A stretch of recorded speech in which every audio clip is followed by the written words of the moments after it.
میں وقت نہیں ہے، اگر اس طرف چلا کہ مدینے کی ریاست کیا تھی صرف ایک واقعہ بیان کر دیا نا تو یقیناً آپ سبھی رونا شروع ہو جائیں گے۔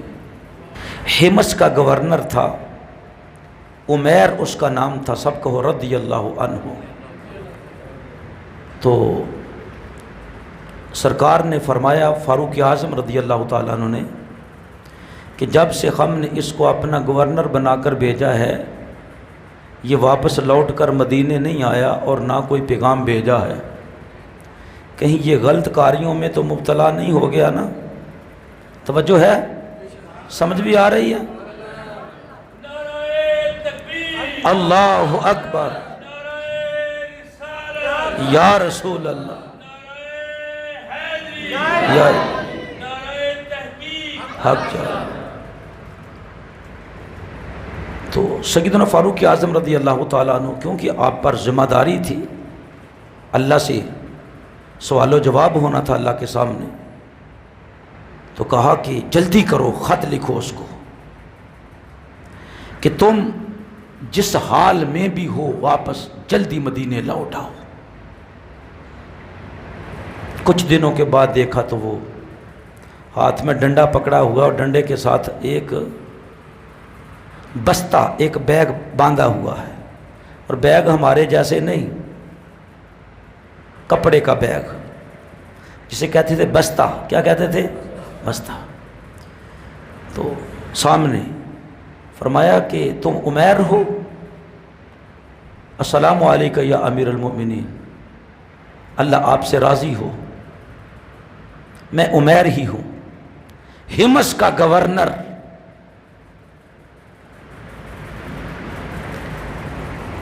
خود بھی حاضر ہو گیا اور جو آپ کا مال تھا اس کو بھی ذلیل کر کے لے آیا ہوں۔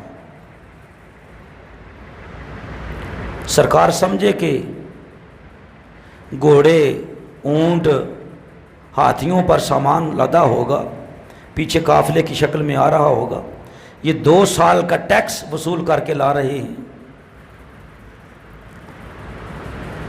ہائے ہائے ہائے، تو فرمایا وہ ٹیکس کہاں ہے؟ مال دنیا کا، فرمایا وہ میرے بستے میں ہے۔ جب کھول کر دیکھا تو ایک پیالہ تھا، ایک پیالہ تھا، فرمایا اس میں کھا بھی لیتا ہوں اور دھو کر اس میں پانی بھی پی لیتا ہوں۔ اور کیا ہے؟ فرمایا کچھ بھی نہیں۔ تو ٹیکس، فرمایا آپ نے مجھے اختیار دے کر بھیجا تھا اور کہا تھا اگر ٹیکس کی ضرورت اس علاقہ کے لوگوں کو ہو تو وہیں پہ تقسیم کر دینا، اگر ان غریب لوگوں سے میں آپ کو زیادہ حقدار سمجھتا، ہیڈ جو اسٹیٹ کا ہے، تو میں ضرور آپ کی بارگاہ میں وہ لے آتا، بھیج دیتا، لیکن ان لوگوں کو زیادہ کنگال پایا، غریب پایا، میں تو کچھ بھی نہیں لے کر آیا۔ فرمایا اچھا یہ بتاؤ کہ لگتا ہے کہ گرد و غبار کی وجہ سے کہ تم کہیں پیدل آئے ہو؟ کہا جی میں پیدل آیا، آپ کا خط ملا، وہ فوراً حاضر ہو گیا۔ فرمایا لوگ بہت برے ہیں جن کے پاس تیرے جیسا گورنر ہو اور وہ تجھے سواری کی پیشکش بھی نہ کریں، تو سواری کیوں نہ لی؟ کہا جی بیت المال میں تو تھا کچھ نہیں، لوگوں سے میں نے مطالبہ نہ کیا اور نہ ہی انہوں نے مجھے سواری پیش کی۔ فرمایا بہت برے لوگ ہیں۔ تو اب یہ گورنر کیا کہتا ہے؟ کہتا امیر المومنین آپ دل کے اچھے آدمی ہیں لیکن غلطی کر رہے ہیں، میں نے ان لوگوں کو صبح کی نماز میں جمع پایا تھا، جمع پایا تھا، اور اللہ کے رسول صلی اللہ علیہ وسلم سے میں نے سن رکھا ہے جو صبح کی نماز با جماعت پڑھے وہ شخص جو ہے وہ میری رحمت میں ہے، میری پناہ میں ہے۔ تو جو اللہ کے بندے اللہ کی پناہ میں ہوں آپ ان کو برا بھلا کہہ رہے ہیں؟ فرمایا ٹھیک ہے، عمیر کے لیے حمص کی گورنری یہ پروانہ دوبارہ لکھ دو، اس کو واپس بھیج دو۔ کہا امیر المومنین نہ میں آپ کا امیر بننا چاہتا ہوں گورنر، اور نہ آپ کے بعد کسی خلیفے کا، آپ خدا کے لیے مجھے معاف کر دیں، مجھے میرے گھر جانے دو، میری بیوی رو رو کے بوڑھی ہوگی۔ جب وہ اپنے گھر چلے گئے، یہ واقعہ آپ کو سنانے لگ گیا ہوں کہ مدینے کی ریاست کیا تھی۔ جب وہ اپنے گھر چلے گئے تو آپ نے امیر المومنین فاروق اعظم رضی اللہ تعالیٰ نے اللہ کے ڈر سے کہ کہیں یہ فراڈ ہو گیا، تو اللہ نے فرمایا تو نے تفتیش کیوں نہیں کی؟ لہذا کسی بندے سے کہا کہ جاؤ جا کر اس کے مہمان بن جاؤ، وہ مدینہ طیبہ سے تقریباً 4-5 کلومیٹر کے فاصلے پر ہے۔ وہ شخص گھوڑے پر اونٹنی پر سوار ہو کر گیا، دروازے میں ٹھہرا، دستک دی، کہا کوئی نہیں اندر آ جاؤ۔ اندر گئے تو وہ کنگھی کر رہے تھے، جوئیں نکال رہے تھے اپنے سار میں سے۔ کہا بیٹھ جاؤ، میرے مہمان بنو گے؟ کہا ہاں بنیں گے۔ مہمان بن گئے جی، اللہ اکبر۔ چوتھے دن 3 دن مکمل مہمان کا حق ہے۔ نبی پاک صلی اللہ علیہ وسلم نے ارشاد فرمایا من کان یؤمن باللہ والیوم الآخر فلیعکر ضیفہ، اور کہیں فرمایا فلیکرم ضیفہ، جو اللہ کو مانتا ہے، یوم آخرت پر ایمان رکھتا ہے، اس کی یہ لازم ہے کہ اپنے مہمان کو عزت دے، تکریم دے۔ آج کیا ہے؟ مہمانوں کی عزت ختم ہوتی جا رہی ہے یا نہیں؟ بولو نا، یہ تو ایک بوجھ بن گیا ہے، یہ تو ایک بوجھ بن گیا۔ وہ ہمارے گھر مہمان آ گئے، یار ایک جا رہا ہے، ایک آ رہا ہے، ایک جا رہا ہے، ایک آ رہا ہے۔ رسول خدا صلی اللہ علیہ وسلم نے ارشاد فرمایا جو اللہ اور یوم آخرت پر ایمان رکھتا ہے اسے چاہیے کہ مہمان کی عزت کرے، مہمان کی۔ سرکار مدینہ علیہ السلام نے بالکل آخری وقت میں جو 2 وصیتیں فرمائیں ان میں سے ایک یہ تھی، جس طرح میرے ظاہری زمانے میں مہمان کی عزت ہوتی تھی، وعدہ کرو میرے جانے کے بعد بھی مہمان کی عزت ہوگی۔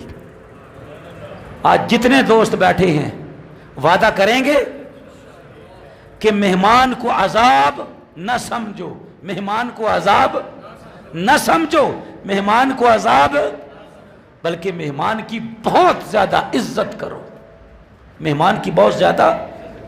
3 دن مہمان کا حق ہے، 3 دن مہمان کا، چوتھے دن آپ واپس بھیج سکتے ہیں اس کو۔ چوتھا دن ہوا تو یہ حمص کا سابق گورنر عرض کرتا ہے آپ میرے مہمان ہیں، میں نے اپنا سب کچھ تجھے کھلاتا رہا 3 دن، اب میرا پیٹ ساتھ جڑ گیا ہے، کمزوری اور نکاہت آ گئی ہے، آپ مہربانی فرمائیں کسی اور کے مہمان بن جائیں، کسی اور کے۔ یہ سبق دیا ہے ریاست مدینہ نے، یہ درس دیا ہے اللہ کے رسول مکرم صلی اللہ علیہ وآلہ وسلم نے۔ وہ سیدھا سیدنا فاروق اعظم کے پاس عرض کی، اس کی تو حالت ہی ایسی ہے۔ جب یہ واقعات سن رہے تھے تو عمر فاروق رضی اللہ تعالیٰ عنہ زاروں کی تار رو رہے تھے، اور سرکار نے 100 دینار، کتنے؟ 100 دینار، 1 دینار مل جائے تو موجیں لگ جاتی، اتنا بڑا ہوتا دینار، سونے کا ٹھیپا، سونے کا ٹھیپا۔ اب تو میرے خیال میں شاید 80,000 تک تو تولا چلا گیا ہے، ایسا ہی ہے نا؟ تو وہ دینار سونے کا، ایک نہیں 100 دینار. اللہ اکبر، استغفر اللہ. یہ حکومت ہے اسٹیٹ آف مدینہ.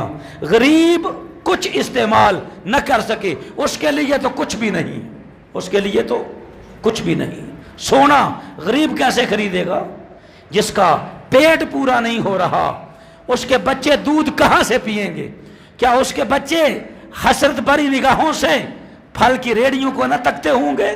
ایسا ہوتا یا نہیں؟ لیکن اسٹیٹ آف مدینہ میں ایسا نہیں ہوتا تھا. یہ بدبخت جھوٹ بولتے ہیں کہ یہ مدینے کی ریاست کا عکس ہے. استغفر اللہ ربی من کل ذنب واتوب الیہ. بہرحال میرے عزیز دوستو، سیدنا فاروق اعظم نے جب 100 دینار بھیجے تو رو کر کہا، ہاں فرمایا اس کو بلا کر لاؤ میرے پاس. جب لایا گیا تو حضرت سیدنا فاروق اعظم رضی اللہ تعالیٰ عنہ نے فرمایا کہ ہماری طرف سے کسی چیز کو قبول کرو. کہا امیر المومنین نہیں. واپس چلے گئے. پھر 100 دینار بھیجا تو انہوں نے کہا جاؤ امیر المومنین سے کہہ دو جو کوئی مدینے کا محتاج آدمی ہے اس میں تقسیم کر دو، مجھے ضرورت نہیں. کہا نہیں. امیر المومنین نے سختی فرمائی ہے اور فرمایا کہ ہر حال میں تمہیں یہ 100 دینار لینا پڑیں گے. آپ نے فرمایا میرے ساتھ چلو. آوازیں لگاتے گئے. شہداء کے گھر والے کون کون سے ہیں؟ جن کے مالک، جن کے باپ، جن کے شوہر میدان جہاد میں تلوار کرتے ہوئے، لڑتے ہوئے اللہ کی راہ میں شہید ہو گئے تھے.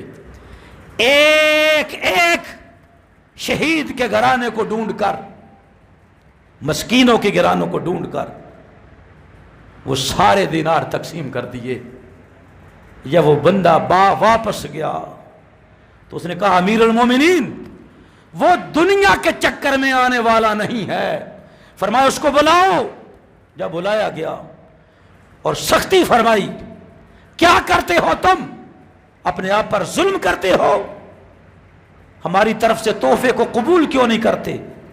کہا امیر المومنین میں 3 دنوں کا اناج ہاتھوں سے کمائی کر کے، گورنر صاحب یہ راشن اپنے گھر میں چھوڑ کر آیا ہوں. جب مجھے ضرورت نہیں ہے آپ مجھے دنیا کے مال میں کیوں پھنسانا چاہتے ہیں؟ ہاں اگر آپ کچھ عطا کرنا ہی چاہتے ہیں تو میری بیوی کا لباس پھٹ چکا ہے. میری بیوی کا لباس پھٹ چکا ہے. آپ مجھے اس کے لیے لباس دینا چاہتے ہیں تو دے سکتے ہیں تاکہ وہ پہن لے اور ضرورت کے وقت گھر سے باہر بھی آ سکے. وہ پردے میں ہی رہتی ہے اس لیے کہ اس کے پاس لباس نہیں ہے. وہ ٹاکیاں لگا لگا کر، سلائی کر کر کے، سلائی پر سلائی گھسا ہوا ہے. وہ لباس آپ مجھے دے سکتے ہیں. یہ ہے اسٹیٹ آف مدینہ. کیا گورنروں، عمرا، تم غربت کی زندگی بسر کرو گے اور عوام سکھ اور چین کی زندگی بسر کرے گی. ہر طرف عدل ہوگا، ہر طرف امن ہوگا، ہر کسی کو امان ملے گی. لیکن یہ ہماری کچہریاں، یہ کورٹیں جن کا نام عدلیہ ہے، کیا کسی کو انصاف ملنے کی امید ہے؟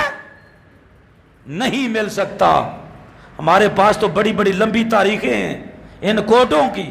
10 12 سال رلتے ہوئے لوگ ہم نے اپنے دوستوں کو دیکھا ہے، وہ رو رہے ہیں اینڈ پر ہمیں انصاف نہیں ملا ہے، ہمیں انصاف نہیں ملا ہے. بہت سارے لوگ تو بیچارے انتقال کر گئے. ان سے عدل کا مطالبہ کرتے کرتے، ان سے عدل کا مطالبہ کرتے کرتے میرے عزیز دوستو، جو اسٹیٹ آف مدینہ تھی وہی اسٹیٹ آف مدینہ تھی، وہی اسٹیٹ آف مدینہ تھی. جانتے ہو اس واقعہ کو؟ فاروق اعظم رضی اللہ تعالیٰ عنہ رات کو گشت کر رہے تھے تو دیکھا کہیں جنگل میں آپ کو آگ جلتی ہوئی نظر آئی، وہاں پہنچ گئے اور اس سے کہا کیا کرتی ہو؟ آدھی رات ہو گئی ہے، بچوں کو سلاتی کیوں نہیں؟ یا کیوں جل رہی ہے؟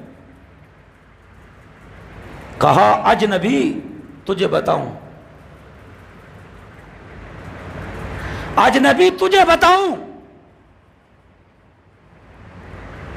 کہ یہ بچے بھوکے ہیں، یہ بچے بھوکے ہیں، تو ان کا دل بہلا رہی ہوں کہ کچھ پک رہا ہے، یہ دیکھ اس میں پانی ہے اور پتھر ہیں، کہیں ان کو نیند آ جائے، رات تو بیتے، رات تو بیتے۔ سیدنا فاروق اعظم رضی اللہ تعالیٰ عنہ اٹھے، بیت المال کے انچارج کو بلایا،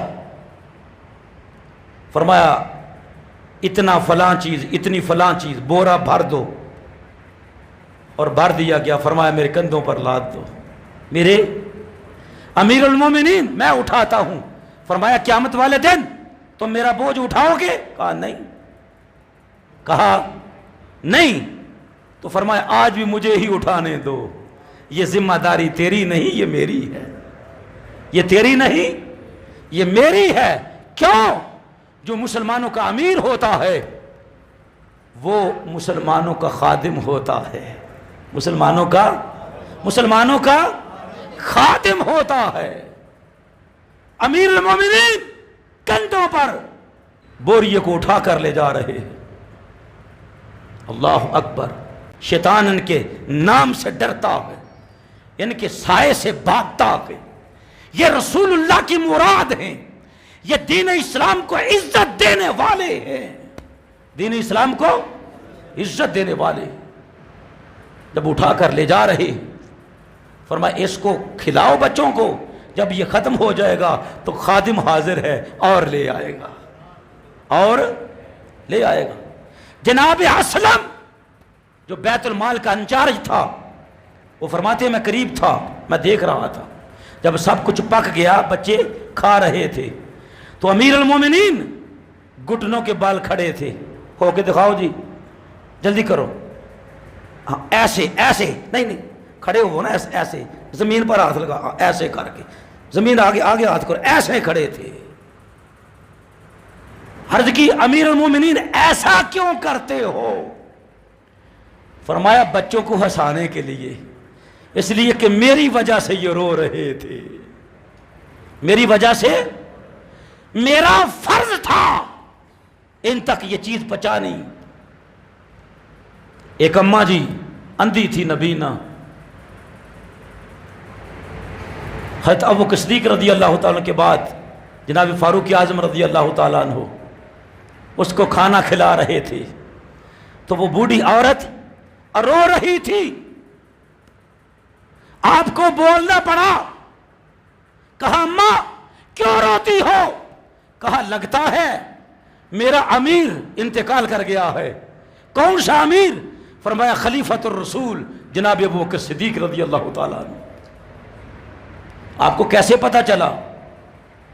کہا جب وہ لقمہ میرے منہ میں ڈالتا تھا تو پہلے پھونک مار لیتا تھا کہیں گرم تو نہیں، تو آج لقمے میں مجھے حدت محسوس ہوئی ہے، تاپ محسوس ہوا ہے، گرمی محسوس ہوئی ہے، لگتا ہے تو ابو بکر نہیں ہے۔ اللہ اکبر، یا رسول، شان خلافت۔ حضرت امیر المومنین رضی اللہ تعالیٰ عنہ سفر پہ جا رہے تھے، محاذ پر بہت بڑا قافلہ تھا، رات کو ایک بچہ سونے نہیں دے رہا تھا، سونے نہیں دے رہا تھا۔ سرکار نے صبح کے وقت بلایا، یہ کون عورت ہے کس نے اپنے بچے کی تربیت نہیں کی، آج مجاہدین کو سونے نہیں دیا، کیا ہوا؟ کہا امیر المومنین کا قصور ہے۔ فرمایا امیر المومنین کا قصور کیسے آ گیا؟ تم جنگل میں، پتہ ہے امیر المومنین کہاں ہے؟ کہا یہ تو پتہ نہیں، لیکن امیر المومنین نے اعلان کیا تھا جب بچے کی عمر 5-6 سال کی ہو گئی تو اس کا وظیفہ شروع ہو جائے گا، اس کا وظیفہ۔ تو جو غریب بچوں کو دودھ نہیں پلا سکتے، 6 مہینے کا بچہ ہوگا تو وہ کیا کریں گے؟ کیا مٹی چٹائیں گے؟ امیر المومنین کو تو اتنا شعور بھی نہیں ہے. فرمایا بیٹی سمجھ گیا، میں ہی عمر فاروق ہوں، میں ہی امیر المومنین ہوں. آپ نے وہیں پہ جنگل میں اعلان فرمایا، خبردار خطوط لاؤ، جہاں جہاں تک مسلمانوں کی سلطنت ہے جلدی پیغام لے جانے والے لے جائیں. کیا کہ جب بچہ پیدا ہوگا مسلمان کا وہیں سے اس کا وظیفہ شروع ہو جائے گا، وہیں سے اس کا وظیفہ شروع. آج کتنے افراد ہیں جن کو میں جانتا ہوں، وہ بیچارے اتنے غریب ہیں، روٹی پورا کرنا واقعی ان کے لیے بہت مشکل ہے. ان کا حق ہے کہ ان کو زکوٰۃ دی جائے. بتائیں نا جناب، کہاں ہے زکوٰۃ؟ کوئی جانتا ہے؟ زکوٰۃ کا چیئرمین کون ہے؟ وہ کہاں رہتا ہے؟ وہ کس کو دے گا؟ جو اس کا جاننے والا ہوگا، جو اس کا. غریبوں کو کیا ملے گا؟ کیا زکوٰۃ غریبوں کے لیے ہے؟ اگر غریبوں کے لیے ہو تو سنو، سیدنا عمر بن عبدالعزیز رضی اللہ تعالیٰ عنہ آپ فرما رہے ہیں خدا کے بندے اتنا زیادہ مال کہاں سے لے کر آ گیا؟ تو نے ظلم کیا ہوگا لوگوں پر. عرض کی امیر المومنین خدا کی قسم ظلم نہیں کیا. ان کا اچھا مال لیا؟ فرمایا نہیں، مکس اچھا برا سب ملا کے پھر اس میں سے وصول کیا. فرمایا اچھا تم لے جاؤ واپس، ہمیں ضرورت نہیں ہے، مرکز میں ضرورت نہیں ہے، وہیں پر جتنے غریب ہیں ان کو دے دو. فرمایا جی سب غریبوں نے انکار کر دیا، ہم رج گئے ہیں. عمر بن عبدالعزیز کی حکومت ہے صرف 2 سال کی، اس کا نظام اتنا بگڑا ہوا تھا جتنا آج پاکستان کا بھی ابھی نہیں بگڑا. وہ بادشاہ کہتے تھے سارے مسلمان ہماری جگیر ہیں، ان کی زمین ہے، ان کے گھر، سب کے مالک ہم ہیں. لیکن جب وہ اللہ کا بندہ آیا عمر بن عبدالعزیز رضی اللہ تعالیٰ عنہ تو یہ حال تھا. فرمایا لے جاؤ. کہاں لے جاؤں امیر المومنین؟ زمین میں دبا دوں؟ فرمایا اچھا ایسا کرو، جو بالغ لڑکیاں ہیں ان کی شادیاں کروا دو اپنے علاقے کی. فرمایا سب کی ہو گئی. فرمایا اچھا جن سے ٹیکس لیا ان کو واپس دے دو. انہوں نے کہا ہمارے پاس ہمارے خزانے بھرے ہوئے ہیں. فرمایا زمیوں کو دے دو جو غیر مسلم ہیں. فرمایا ہم نے واپس کر کے بھی دیکھا پھر بھی اتنا ٹیکس بچ گیا ہے. یہ اسلام کی ٹیکسیشن پالیسی ہے. یہ نہیں ہے کہ لوگوں کو مار دو، بس اتنا ٹیکس ان پر لگا دو کہ وہ بلکنا شروع کر دیں کہ اب ہم کدھر جائیں. اب ہم بہرحال یہ تھوڑا سا وقت ملا تھا مجھے، آج بہت بڑا موضوع جو میں نے تیار کیا تھا اس میں سے میں ایک آیت بھی نہ پڑھ سکا. اگلے جمعہ المبارک میں صحیح. تو آخر دعوانا الحمدللہ رب العالمین.